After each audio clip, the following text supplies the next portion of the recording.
Hayatının her aşamasını bilgiye ve öğrenmeye adayan kitap okurları için bugün 5 kitap tavsiyesinde bulunmak istiyorum. Son dönemlerde fark ettiyseniz felsefi içeriklere ağırlık verdik ve yaşam hakkında, gelecek hakkında ve özellikle de bugünümüz hakkında birçok ilginç kitaplar okuyup anlamaya çalıştık. Bugün de kişisel gelişiminize katkı sağlayacağına inandığım, ufkunuzu açacak, birbirinden derin ve öznel kitap tavsiyeleri vermek istiyorum. Her zaman olduğu gibi ince eleyip özenle seçtiğim kitaplar bunlar. Bu sebeple sonuna kadar izlemenizi tavsiye ediyorum.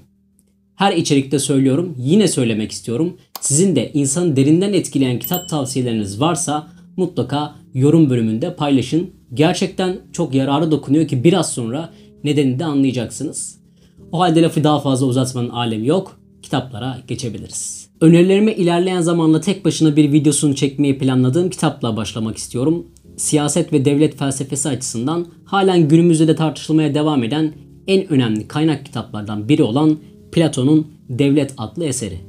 Platon, Sokrates'in öğrencilerinden bir tanesi. Genellikle onun yaşamına ve felsefesine dair bilgileri Platon sayesinde öğrenmiş olduk. Bu kitapta da Sokrates'in sağlıklı, mutlu ve refah içerisinde yaşanabilecek bir toplum idealinin ele alındığını görüyoruz. 10 bölümden oluşan kitap Sokrates'in Polemarkos'un evine davet edilmesiyle ve burada bir grup insanla yaptığı sohbetle ilerliyor. Zenginlik ve yaşlılık üzerine yapılan değerlendirmelerle başlayan konuşma, bir devlet düzeninin hangi koşullar altında ve ne şekilde oluşturulacağı, yöneticilerin ülkeyi nasıl ve ne şekilde idare etmesi gerektiği, işçi ve bekçi sınıfının nasıl düzenlenmesi gerektiği ve kadın ile erkek arasındaki ilişkilerin nasıl geliştirileceği ile ilgili birçok konuyla devam ediyor. Genellikle Sokrates insanlara açıklamaktan ziyade soru sormayı tercih ediyor ve karşısındaki insanları sıkıştırmayı amaçlıyor. Bazenlerde bu sorulardan sıkılan insanlar ona kızıp öfkelenseler de konu sonuca bağlandığında Sokrates'e hak vermekten başka çareleri kalmıyor. Kitapta adalet kavramı, saygınlık, aile, sağlık gibi önemli kavramlar üzerinde durulurken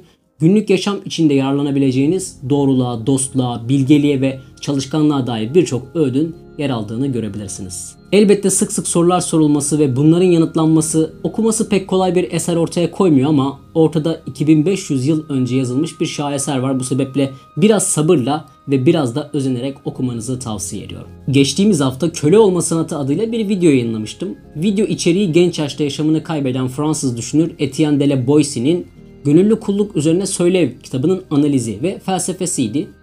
O video içeriğini izleyenler kitabın konusuna hakimlerdir ama kanalda sadece kitap önerilerini izleyen arkadaşlarımız da var. Bu sebeple bugün kitabı tavsiye videosuna da eklemek istedim. Kitap, efendi ile kölelik arasındaki ilişkiyi incelemeye çalışırken halkların neden tek bir tirana hizmet etme gayesinde olduğunu, neden gönüllü olarak kulluk yapma hevesinde olduğunu anlatmaya çalışıyor. Hem tiranların özelliklerinden hem de köleliğe hevesli halkın içinde bulunduğu durumdan yakınan yazar 500 yıl geriden bugünün mevcut koşullarına ışık tutuyor. Gönüllü kulluğun bir gelenek haline geldiğini ve alışkanlıktan ibaret olduğunu savunan genç düşünürün umutsuz olmaması ayrı bir güzellik. Ona göre insanlar tirandan şiddet kullanmadan da kurtulabilirler. Yapmaları gereken sadece tiranlara hizmet etmeyi bırakmalarıdır. Böylece tiran kaidesi altından çekilen dev bir heykel gibi yıkılıp gidecektir. Bu yıl okuduğum en iyi eserlerden biri oldu. Bana bu kitabı yorumlarda öneren arkadaşımıza çok teşekkür ediyorum. Görüldüğü üzere yaptığınız her yorumu, her tavsiyeyi inceliyorum. Beni böyle değerli kitaplarla tanıştırmanız büyük fayda sağlıyor. Okuduğum en iyi eserlerden biri oldu. Sizin de okumanızı ve müsait zamanınızda Köle Olma Sanatı videomu izlemenizi tavsiye ediyorum. Daha çok denemeler kitabıyla tanıdığımız İngiliz düşünür ve devlet adamı Francis Bacon'ın Ütopya tarzında kaleme aldığı yarım kalmış romanı Yeni Atlantis, yalnızca bilginin ışığında insanların ideallerine kavuşabileceğini anlattığı önemli bir kitaptır. Eser, Pasifik Okyanusu'nda kaybolan bir gemi mürettebatının Ben Salem adlı bir adayı keşfetmesiyle başlıyor. Bu ada bilim ve bilgiyle yönetilen hayali bir yerdir ve yönetim merkezinde Solomon'un Evi adıyla bir bilim yuvası bulunmaktadır. Kitap, Bacon'ın bilimsel, felsefi, politik ve dini fikirlerinin çoğunu içinde barındırsa da yarım kalmış olması bazı noktaların tam doldurulamadığı üzerine tartışmalara sebep olmuştur. Fakat buna rağmen Ütopya kitapları arasında en önemli kitaplardan bir tanesinin olduğunu söyleyebiliriz. Katı özgürlük yanlısı olmayan bu Ütopya içerisinde bilimin insan refahı üzerindeki etkisi anlatılmak istenmiştir. Yazarın fikrine bakıldığında devlet düzeni içerisinde alt-üst ilişkisinde bir değişim olmadığını görebiliyoruz. Fakat en çok tartışmaya konu olan durum ahlak ve mutluluk konusunda kitabın eksik kaldığıdır. Bacon bu konulara pek değinmese de devlet kademesindeki rüşvetin çirkinliğinden dem vurmayı ihmal etmemiştir ama işin garip yanı onun yaşarken rüşvet dolayısıyla mahkum edilmesidir. Yani yazar düşüncelerini gerçek hayata yansıtmakta aciz kalmıştır. Dediğim gibi önemli bir ütopya eseri. Daha önce Thomas More'un Ütopya, Campanella'nın Güneş Ülkesi kitabını önermiştim. Bunu da tavsiye etmek istiyorum.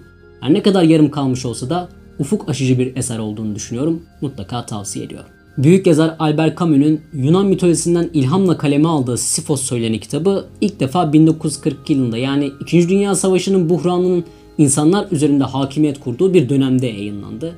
Absürdizm felsefesine en büyük katkı bu kitabın yazılmasıyla sağlanmıştır ve saçma olgusu hakkında insanların kafa yorması istenmiştir. Kitap 4 bölümden oluşan bir denemedir.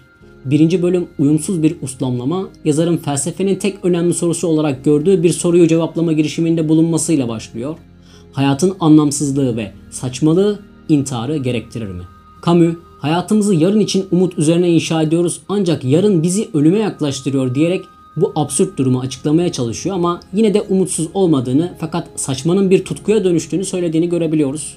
Geçtiğimiz haftalarda yayınladığım İntihar Felsefesi videosunda da kitabı anmıştık. Merak eden arkadaşlarımız o videoyu da izleyebilirler. Yazar Uyumsuz İnsan adlı bölümde absürt yaşamdan örnekler vererek absürt kavramını anlayabilen insanın nasıl hayatta kalabileceğini anlatmasıyla devam ediyor. 3. bölüm Uyumsuz Yaratım ise yazarın absürt sanatı ve sanatçıyı keşfettiği bölümdür. Burada Dostoyevski'nin Ecinliler ve Karamazov Kardeşler kitabını analiz ederek sanatın oluşmasını dünyanın saçmalığıyla bağdaştırıyor.